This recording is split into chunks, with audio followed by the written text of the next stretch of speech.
안녕하세요. 전주대학교 역사문화 콘텐츠학과 5학년입니다. 5학년의 인문학 산책, 지금 여기를 위한 역사 공부 그 네 번째 시간입니다. 역사는 사실을 다루는 일이죠. 역사 공부를 한다는 거는. 근데 그 사실을 다룬다고 하는 것 때문에, 이게 역사는 사실 없으면은 뭐 아무것도 안 되죠. 그 사실은 항상 그 안에는 구조, 의지, 우연의 문제가 같이 들어가 있습니다. 근데 문제는 어디에 있냐면 이 세 가지를 구분하는 눈입니다. 퍼센티지가 그때마다 달라요. 가지고 있는 영향력이. 어떨 때는 우연히 눈에 보이지 않을 정도가 있는가 하면, 어떨 때는 확 눈에 띄게 지난 시간에 얘기했던 워터루 전쟁에서처럼 나타나기도 합니다.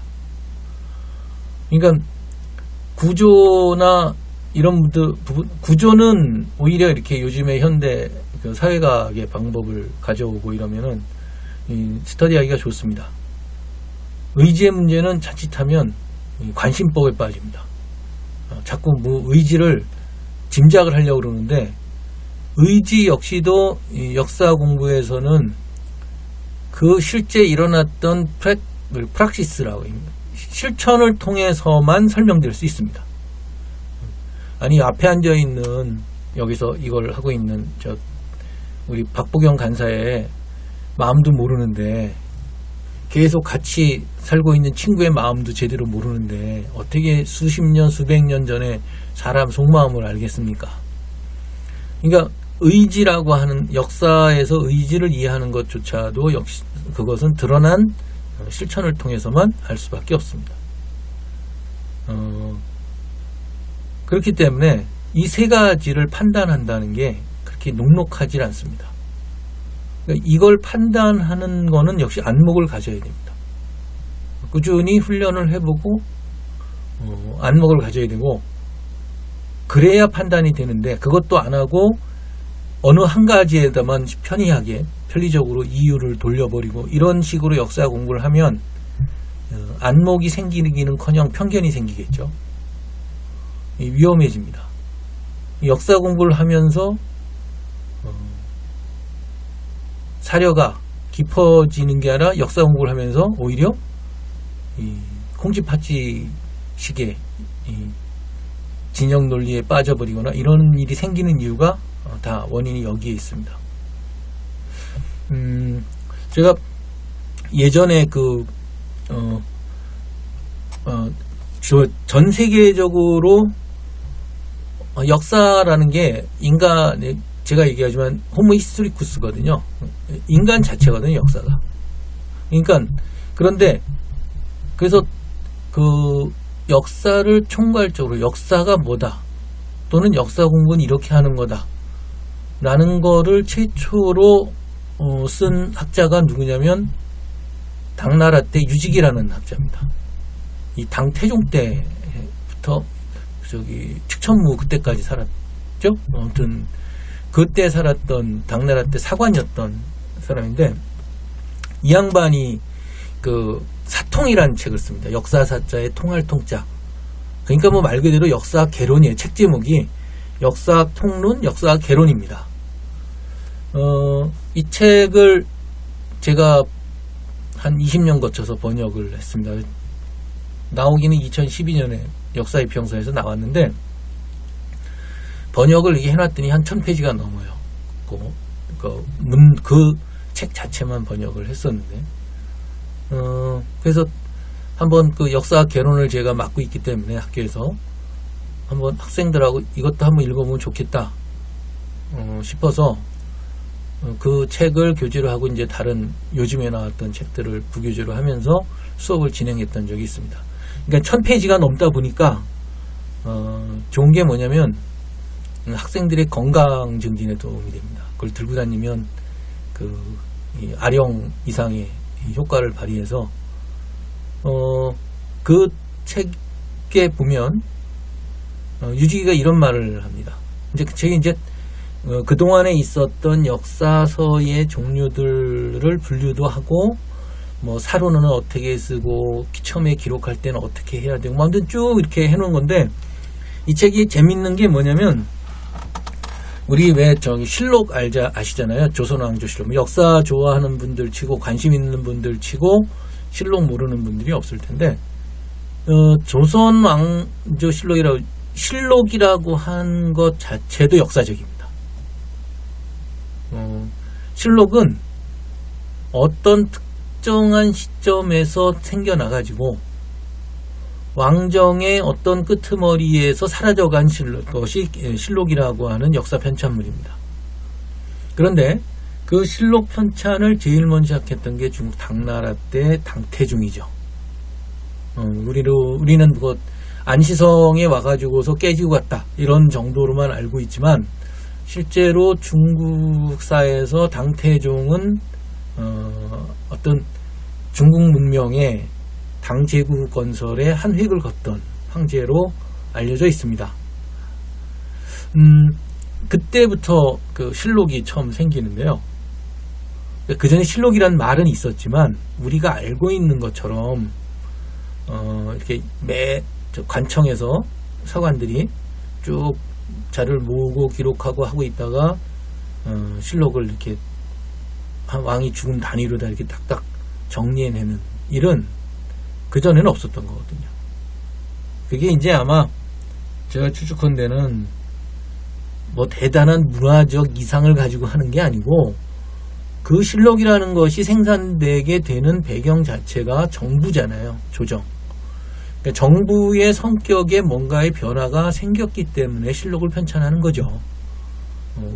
뭐 당태종이 뛰어난 문화적 안목을 갖고 있다, 이런 식의 설명을 하면 역사는 거의 설명되지 않습니다. 이건 조선실록 설명할 때도 마찬가지죠. 그것이 물론 훌륭한 문화적 성과라고 하는 평가를 받을 수는 있으나, 그것이 왜 만들어졌고 어떤 기능을 했느냐라고 하는 걸 설명할 때는 매우 프라그마틱하게 접근해야 된다는 겁니다. 사람들이 어떤 일을 할 때는 다 쓸모가 있기 때문에 한다는 게 제 관점이죠.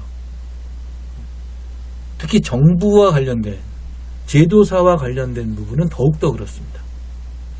그러니까 그것이 뭔가를 먼저 설명하는 게 순서라는 것이죠. 그 실록 같은 경우에 그렇습니다. 그러니까 예전에 당나라 이전의 귀족제 사회에서 당나라를 거친 초기에 이 관료제 시스템이 발달을 한다는 것이 현재 중국사의 연구 결과입니다.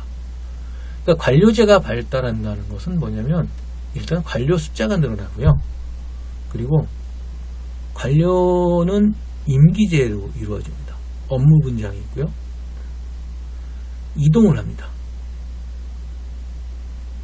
예를 들어서 귀족이 뭘 맡고 있으면 한 봉건 영지라고 생각을 해보세요.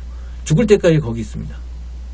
그런데 우리 머릿속에 딱 이족 판서, 국무총리가 종신하는 국무총리 보셨습니까? 없습니다. 임기가 있든지 근무 기간이 정해져 있습니다. 그리고 난 다음에 떠나고 다른 사람이 그 자리를 채웁니다. 그리고 정확하게 자기들 업무 분장이 있습니다. 하는 일이 정부 조직법 이런 것들이 딱딱 있어가지고 한 사람이 이것저것 다 막 하고 있질 않습니다. 그렇기 때문에 그렇게 업무 분장된 일에 책임 권한이 있고 해야 될 역할이 있다는 것을 확정 지어놓고 사람이 바뀌기 때문에 그 일의 처리가 항상 무엇을 기준으로 이루어지냐면 문서를 기준으로 이루어집니다. 만일 영주처럼 10년 전의 사람하고 20년 전의 사람, 20년 후의 사람하고가 똑같으면 어떤 관례가 형성될 때 그 사람을 기준으로 형성됩니다.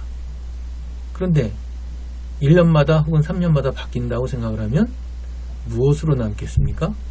사람은 가고 없고, 그러면 그렇습니다. 증명할 것은 문서입니다. 그러니까 관료제의 발달은 필연적으로 어떠하다? 문서의 양산을 가져옵니다. 무슨 판단 되셨죠? 이게 문서의 양산이라고 하는 것이 바로 신록을 만들어 놓게 됐는데, 지금 저기 유직이 얘기를 하다 지금 여기까지 왔습니다. 유직이라는 분이 사통을 쓴 이유가 이거예요. 그러니까 예전에는 이 아까 귀족에서 관료제 사회로 이렇게 변화되는 얘기를 했지만, 사관도 바로 그런 영향을 받습니다. 그러니까 그전에는 우리 저기 그 상식적으로 알고 있지만 사마천의 사기 그러지만, 사실은 사마천이 혼자서 편찬한 게 아니잖아요. 아버지 사마담이 계속 가지고 있던 사료를 사마천이 또 잘 정리해가지고 편찬하는 게 사기지 않습니까? 그렇죠? 반고, 반표 마찬가지고, 이전의 사관들은 세습입니다. 그래서 다 이렇게 가지고서 오랫동안 어렸을 때부터 아버지한테서 배우고, 숙부한테서 배우고, 이렇게 해가지고서 한 집안에서 해왔어요. 근데 당나라 때부터 사관이 관청에 들어와서 생활을 하면서 어떤 일이 벌어지겠어요? 어렸을 때부터 훈련이 받지 않은 사람들, 그러니까 대략 과거급제 해가지고 역사에 소양이 없어도, 원래는 이 사람은 인사 쪽에 관심이 많거나 이 사람은 예산 쪽에 관심이 많은데도 관료직은 이동해야 되지 않습니까? 그러니까 임기를 어쨌든 발령을 받아가지고 그 자리를 들어와서 있는 사람들도 있게 마련이거든요. 그래서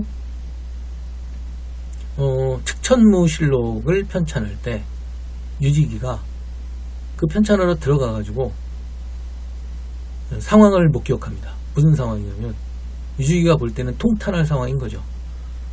도대체 역사 기록을 어떤 식으로, 많은 자료 중에서 언제 편찬하기 위해서는 다 넣어놓을 수는 없으니까 추려야 될 거 아닙니까? 어떤 걸 추려야 될지, 무엇가 중요한 사건인지 판단도 못하고, 그 역사 기록이라는 게 얼마나 중요한 건데, 편찬하러 들어왔다가 밖에 나가서 이런 내용이 있었다고 떠들고, 그게 비밀 유지도 안 되고, 이런 상황들을 보면서 이거 이대로 뒀다간 큰일 나겠다 싶은 생각이 들어서, 첫 번째는, 먼저는 통탄합니다. 이게 이 세습적으로 해야지, 이렇게 관료한테 임명시키는 사관을 임명해서는 안 되겠다. 근데 항상 그렇지, 역사에서 한번 이렇게 진행되는 흐름은 뒤로 돌아가지 않습니다. 더군다나 이 귀족제에서 관료제로 바뀌어 나가는 건 이 국가의 성격 자체가 변해 나가는 것이기 때문에 그렇게 쉽게 바뀌질 않죠. 뒤로 가 있는 적이 없습니다. 그런 것 같아요. 기술적인 의미에서의 제도든 기술적인 의미에서의 과학이든 뒤로 가는 건 없는 것 같습니다. 그러니까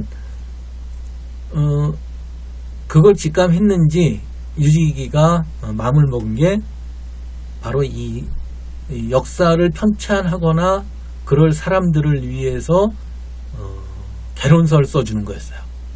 그게 지금 남아있는 제가 아까 말씀드린 사통이란 책입니다. 그래서 심지어는 사통에 보면 사마천의 사기를 갖다 놓고 어떤 글자들이 중복됐나, 왜 쓸데없이 이런 글자들을 썼나, 그래가지고 지워놓은 흔적까지 있습니다. 그럼 말하자면 실습을 시키는 거죠, 우리들한테. 지금 우리 후대 우리들한테 일기 쓸 때 중복해서 쓸데없이 이런 거 쓰지 말고, 또 애매하게 써가지고 누가 누군지 확인하지 못하게 하면 안 되고, 이런 식으로 해서 실습까지 시켜줍니다. 저도 가끔 이걸 가지고 자료로 써서 우리들이 일기 쓸 때 어떻게 써야 명료하고 핵심적인 사료를 쓰나, 이런 식으로도 공부를 해보기도 하는데, 어쨌든 그렇게 만든 역사 개론이 사통이라는 책입니다. 물론 요즘 감각하고는 차이가 있습니다. 그런데 찬찬히 읽어보면 무척 흥미로운, 어떻게 역사가들이 돈 받고 거짓말을 해 죽었나 하는 것도 사실이 폭로가 되어 있고, 또 이제 그런 것부터 시작해서 전문성이 떨어질 때 어떤 오류를 범하게 되나에 대한 많은 사례들이 들어가 있습니다. 아무튼 그 역사라고 하는 것을 남기는 중요한 경험을 망라한 것만은 틀림이 없습니다. 그런데 그 유지기가 이렇게 얘기를 합니다. 안녕하세요. 오창익입니다. 인권연대는 정부나 기업의 지원을 사양하고 오로지 시민의 참여로만 운영하는 100% 순도의 민간 인권단체입니다. 1999년 창립 이래 한눈 팔지 않고 오로지 인권운동에만 매진해 왔습니다. 인권연대 회원으로 참여해주세요. 인권연대 회원이 늘어나면 그만큼 인권연대의 활동도 풍부해지고 활발해집니다. 인권연대 회원 가입은 인권연대 홈페이지를 참고해주세요. 감사합니다. 역사 공부를 하는 데는 세 가지가 있다. 재학식 이렇게 표현합니다. 재는 뭐냐면 원래 재라고 하는 건 타고나는 겁니다. 이게 뭐냐면 재밌어야 돼요. 이걸 보면 저처럼 이렇게 해오지 말라 그래도 막 사전 찾아가지고 상감청자가 뭐다 그럼 상감청자 막 조사해오고 이렇게 이런 것들을 좋아해야 됩니다. 괜히 밖에 가가지고 뭐 쓸데없는 물건인데도 자꾸 이렇게 챙겨가지고 집으로 가져오고 이런 걸 해야 역사 공부를 좀 좋아해요. 집에 있는 건 어지간한 건 다 버리고 이런 성격은 미래를 준비하는 게 낫죠. 과거를 쳐다보기보다.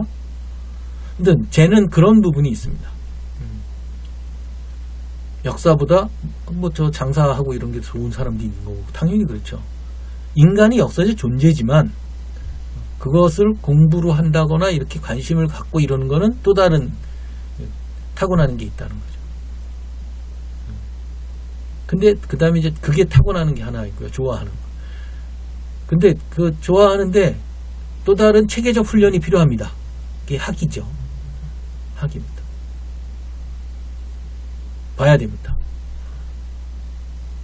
읽을 줄도 알아야 되고 논문처럼 작성할 줄도 알아야 되고 사료를 보고 이 사료는 틀렸다 맞다 판단도 할 줄 알아야 됩니다. 그건 배움에서 됩니다. 그 다음에 식견할 때 식자가 있는데 제가 정말 이 말이 무슨 말인지 몰랐어요. 번역할 때도 그냥 식견이라고 해놨는데 뭐 저도 그 가끔 모르는 거는 그냥 식견 그러고 넘어갑니다. 도대체 이 식견이 뭘까를 가지고 20년을 고민을 했는데 어디에도 유지기가 식견이 뭐다라고 하는 말을 한 적이 없습니다. 그거는 제가 유사한 걸 느낀 게 왜 저기 그 유명한 말 있잖아요. 역사란 무엇인가를 보면은 이에지카가 역사는 과거와 현재와의 대화이다 이런 말 하잖아요. 그래가지고 그 역사란 무엇인가 안 읽은 사람도 워디 히스토리를 안 읽은 사람도 뭐 뻑하면 저기 역사는 과거와 현재다 대화다 얘기하잖아요. 근데 한번 생각을 해보세요. 그게 무슨 말이에요? 사실 아무 말 아니에요. 그러니까 과거와 현재가 대화한다는 거는 과거와 현재가 만나는 건데요. 정말 내용 없는 말이죠. 근데 정말 그게 내용 없는 말일까요? 저는 그게 시적인 말 같아요. 그래서 그 말을 사람들이 가슴으로 받아들이는 것 같아요. 논리적으로 설명하기 이전에 뭔가 느낌으로 이렇게 오는 거.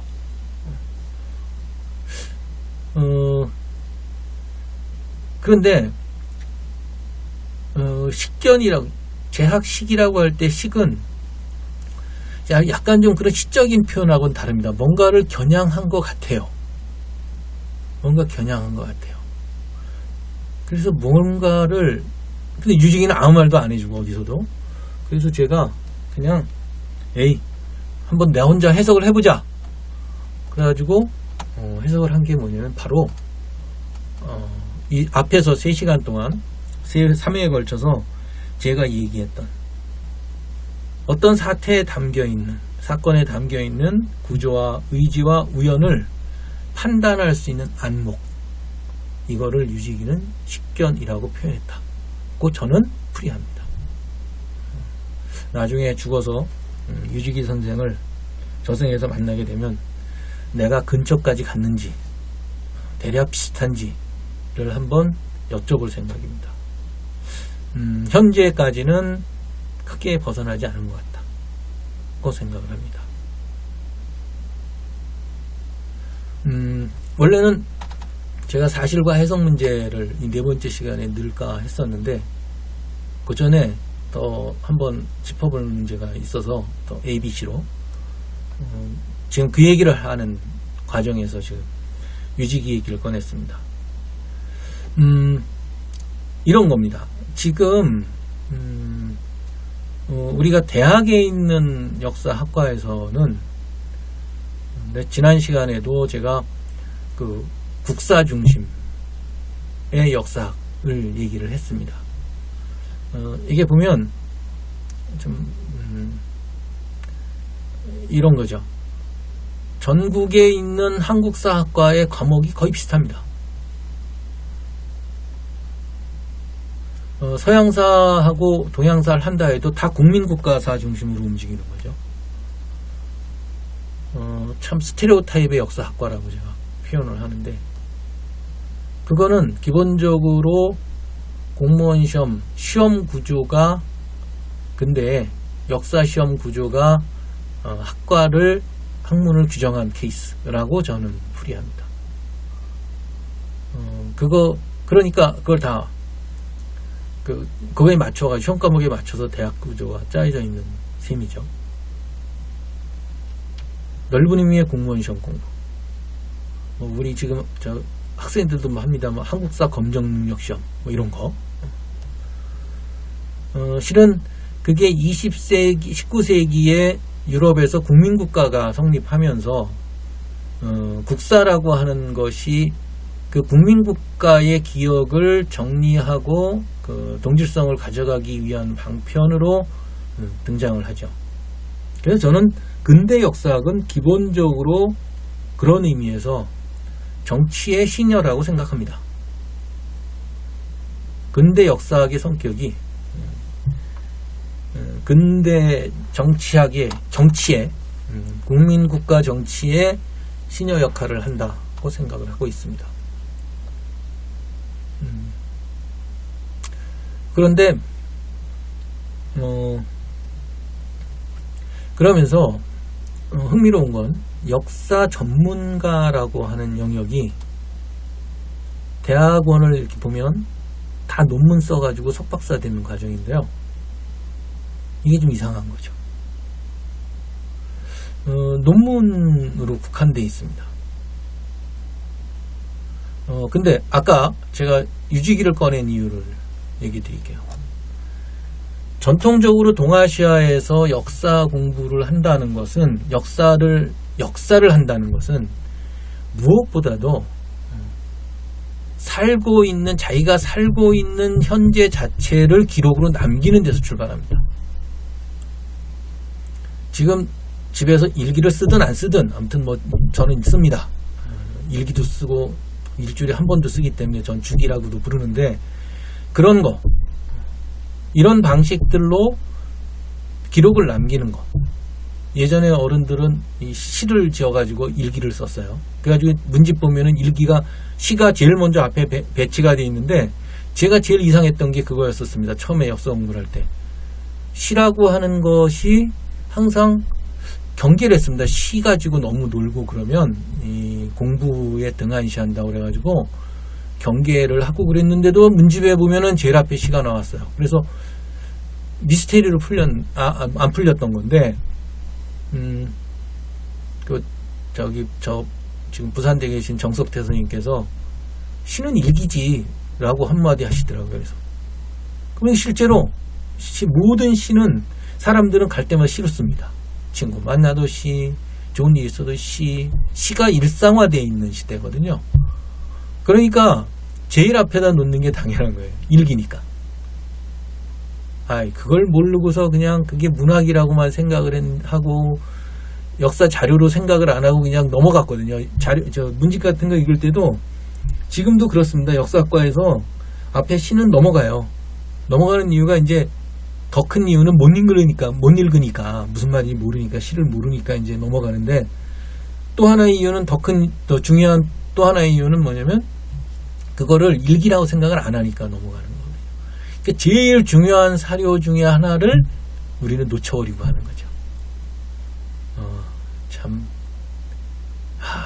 이렇게 취약하게 제가 공부를 했어요. 근데 어쨌든 자기가 남기는 게 있고, 그 다음에 실록을 편찬해가지고 그거를 잘 보관해가지고 사고에 보관해서 전달해주는 행위가 있습니다. 그것도 역사사라고 했어요. 그 다음에 그걸 가지고 논문을 쓰든지 이야기를 하든지 드라마를 만들든지 게임을 만들든지 하는 것을 또 하나의 영역, 히스토리오그래피의 영역으로 사람들은 여태까지 생각을 해왔던 겁니다.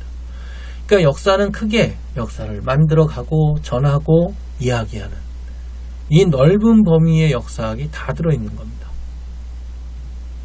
근데 우리는 지금 역사학에서 그 많은 여러 영역들 중에서도 딱 논문 쓰는 거 하나만 역사학이 하고 있는 거죠. 그러다 보니까 역사를 이야기하는 영역에서도 드라마에 대해서나 영화에 대해서나 게임에 대해서나 그거는 그쪽에 활동하는 분들이 알아서 하는 거지 이쪽에 역사학 쪽에서는 아무런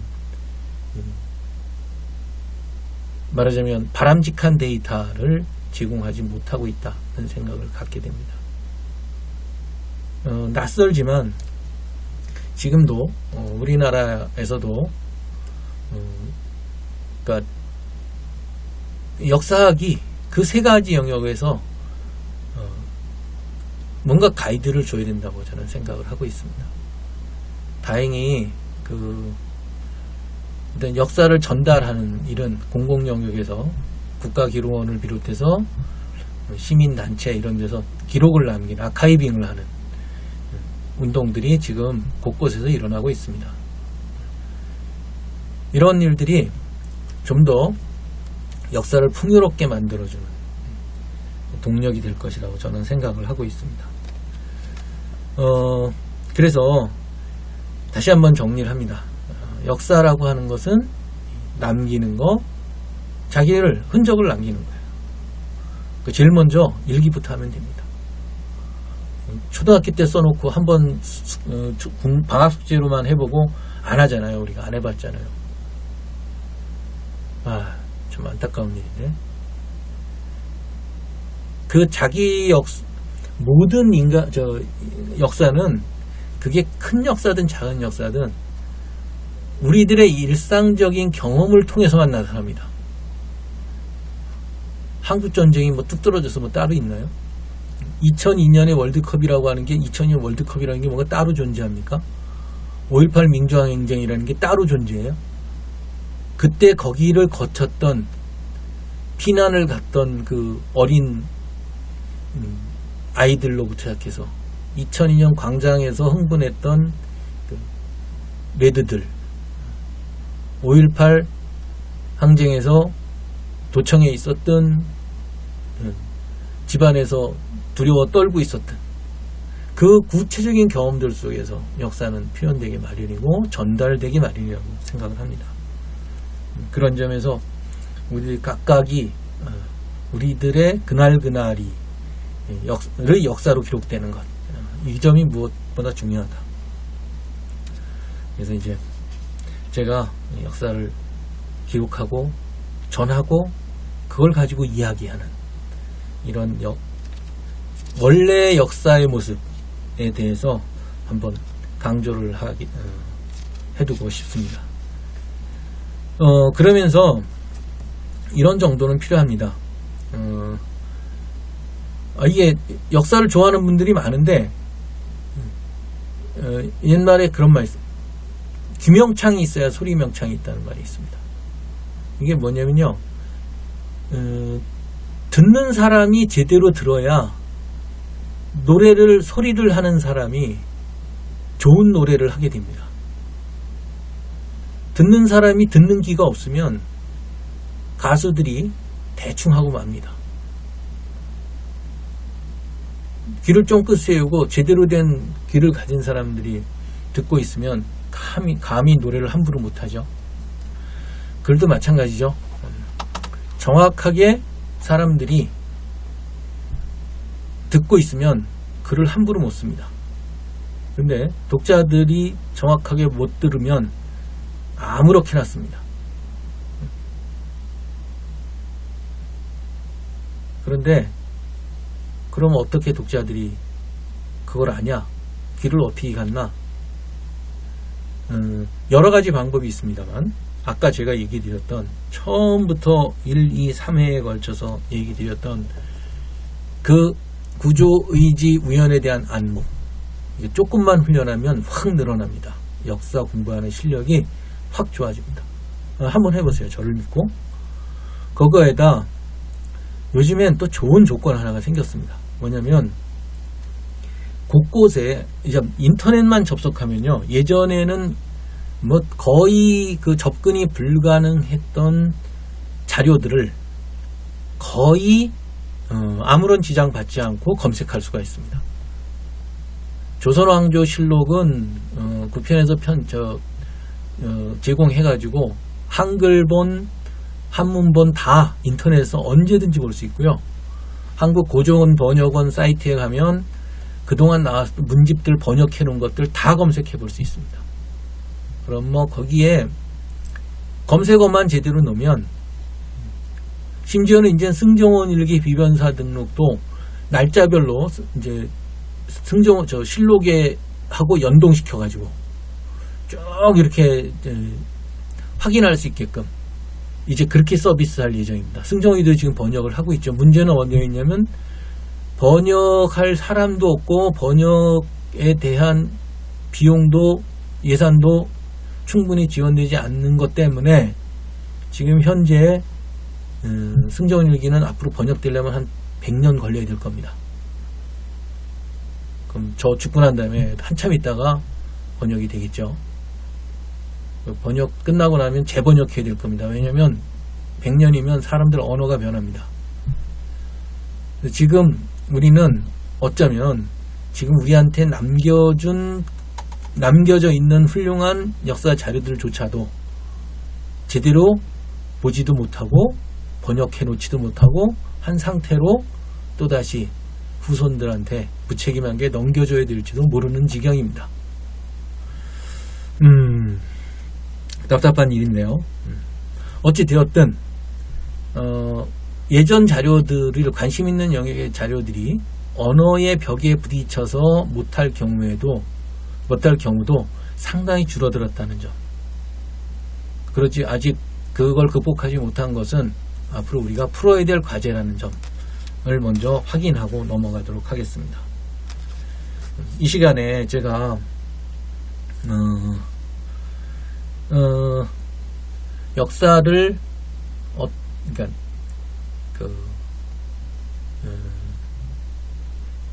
구조와 의지와 우연이라고 하는 것을 보는 그 안목의 중요성이라고 하는 점, 그리고 역사가 기록을 남기고 전하고 또 그걸 가지고 이야기하는 그 전체 영역을 다 아울러서 담고 있는 범주다라고 하는 점을 제가 강조를 했습니다.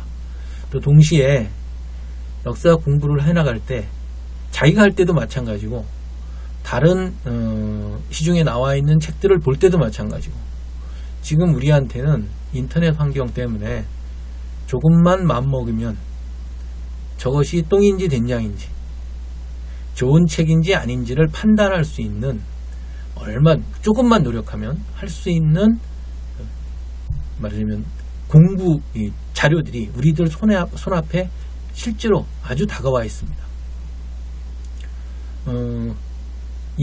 이런 문제가, 이런 조건이 조금만 그 역사를 공부하는 분들이 혹은 관심 있는 분들이 노력을 하면 역사를 통해서 우리들 삶을 훨씬 더 풍요롭게 할 수 있는 여지들을 주는 조건이 마련되어 있다고 할 수 있겠습니다.